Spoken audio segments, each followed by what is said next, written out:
माननीय पोलीस अधीक्षक sir, upper police अधीक्षक सर, डीवायएसपी सरांच्या मार्गदर्शनात 2025 मध्ये उमरखेड पोलिसांनी केलेल्या कामगिरीचा येथील कायदा व सुव्यवस्था अबाधित राखण्यासाठी केलेले सर्वतोपरी प्रयत्नाच्या अनुषंगाने आजची प्रेस कॉन्फरन्स आहे.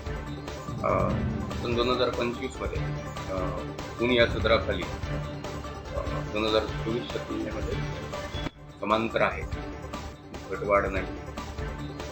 विशेष करून आठवडी बाजारामध्ये जो खुनाचा झाला त्या खुनाच्या गुन्ह्यामध्ये 2 गटामध्ये संघर्ष झालेल्या या घटनेमध्ये आम्ही माननीय सरांच्या मार्गदर्शनाखाली नुकसानंतर्गत कारवाई केलेली आहे.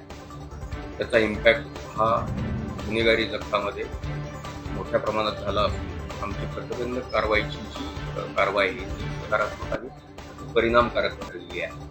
विशेष करून दरोडा, दगडी चोरी, घरफोडी, चोरी या गुन्ह्यामध्ये सुद्धा पेट्रोलिंग आणि राबवलेली प्रतिबंधक कारवाई यामुळे या सर्व हिडखाली गुन्ह्यांमध्ये घट झालेली आहे. विशेष बाब म्हणजे पोलीस ठाण्याला दाखल होणाऱ्या NC मध्ये पोलिसांनी तत्परतेने वेळीच प्रतिबंधक उपाययोजना असेल, शेतीचे वाद असतील, जागा वाद असतील तर ते स्पॉटला जाऊन माझ्या कर्मचाऱ्यांच्या अधिकाऱ्यांनी ते सामान्यपणाने सुद्धा बहुतांश ठिकाणी मिटवलेले आहेत. त्यामुळे सुद्धा ग्रामीण भागातून असेल, शहरी भागातून असेल लोकांच्या प्रतिक्रिया ह्या पोलिसांच्या बाबतीत सकारात्मक आणि विशेष करून दुखापतीच्या गुन्ह्यामध्ये सुद्धा मोठ्या प्रमाणात अवैध धंद्याविरुद्ध सुद्धा आम्ही मोठ्या प्रमाणात कारवाई केलेली आहे. त्यामध्ये सुद्धा आम्ही वाढ केलेली आहे. विशेष करून MPDA मध्ये जवळपास 3 आरोपींविरुद्ध आम्ही MPDAची यशस्वी कारवाई केलेली आहे. 56 सुद्धा तडीपारीची जवळपास 6 लोकांविरुद्ध आम्ही कारवाई केलेली आहे.